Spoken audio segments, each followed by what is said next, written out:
Oui, pour répondre d'abord à ta dernière question, il ne faut pas rentrer dans le jeu de l'arbitrage. Il faut jouer notre jeu, il ne faut pas perdre la concentration dans ce match-là. C'est vrai, en quelque sorte, avec l'expérience qu'Abou Sofa allait mettre de la pression sur l'arbitre, comme quoi on est là et vous devrez faire le match équitable pour les deux équipes, même s'il y a l'Espagne en face. C'est d'un côté. De l'autre côté, pour cette troisième sortie, honorifique, si je l'ose signifier ainsi, pour cette équipe du Maroc. Ils sont bien rentrés dans leur partie, ils se sont procurés quand même deux occasions. Et la troisième, c'était à la 15e minute où Boutayeb récupère ce ballon et il file directement vers les filets. Il marque ce but qui délivre et qui met beaucoup d'espoir et surtout qui fait beaucoup de bien à cette équipe du Maroc et au peuple marocain, en gros, parce qu'ils sont restés crispés par rapport à tout ce qu'on attendait de cette équipe-là. Cette équipe, normalement, qui devrait jouer plus ou moins les premiers rôles, parce que ça devrait être un outsider, voire une équipe qui crée la surprise dans cette poule-là. Malheureusement, les deux résultats, on les connaît très très bien, on ne va pas revenir là-dessus, mais dans ce match-là, vous jouez le double champion d'Europe et le champion du monde. Et un jumelage, on va dire un mixage entre le Real et le Barça, c'est qu'il n'y a pas mieux qui se fait dans le monde entier. Donc l'équipe du Maroc, pour moi, est en train de faire, malgré qu'il y a la possession, et il n'y a aucune équipe au monde qui peut rivaliser dans la possession de balles devant les Matadors et devant les Espagnols. Ça, on le sait très bien. Le Maroc, c'est très bien qu'il va dans ce plan-là, de ce côté-là. Il va souffrir pour avoir le ballon. Mais une fois, moi, ce que je demande, c'est la concentration de l'équipe nationale du Maroc. Une fois que vous avez la balle, essayez d'être concentré et essayez de jouer vos coups jusqu'au bout.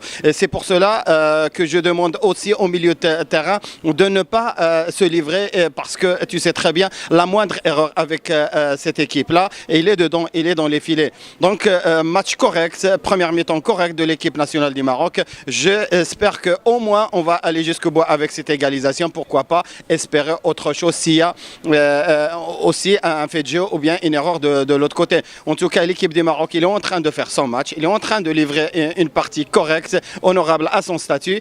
Comme j'ai dit, c'est un match pour l'honneur d'abord, pour sauver l'honneur et pour ne pas sortir de ce mondial la tête baissée.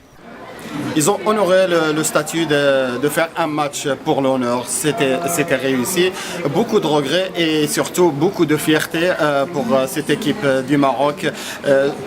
Tout le monde médiatiquement a parlé beaucoup de bien de cette équipe, mais ils ont justifié leur statut avec la meilleure des manières. Ils ont poussé cette équipe des Matadors, cette équipe espagnole jusqu'au bout, avec bien sûr 2 buts, voire ils pouvaient même placer un 3e ou un 4e avec, on se rappelle, tout le monde se rappellera peut-être, on peut oublier peut-être les buts, mais on ne peut jamais oublier cette transversale de monsieur Emrabet Nordin, le Goliath de cette équipe et surtout un matador, un joueur avec un cœur gros comme il est.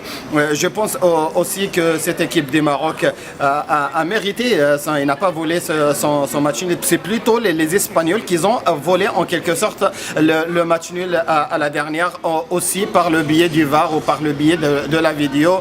Malheureusement, on aimerait bien voir cette vidéo utilisée dans toutes les actions litigieuses et surtout là où il y a plus de suspicion, aussi pour être équitable par rapport aux équipes. Je pense qu'il y a une certaine injustice de l'utilisation de ce procédé-là. Je reste bien sûr mesuré, je ne suis pas un mauvais perdant, mais je reste mesuré quand même dans mes propos. Mais on l'a vu soit par rapport au Maroc, soit par rapport à d'autres pays qui participent dans ce mondial.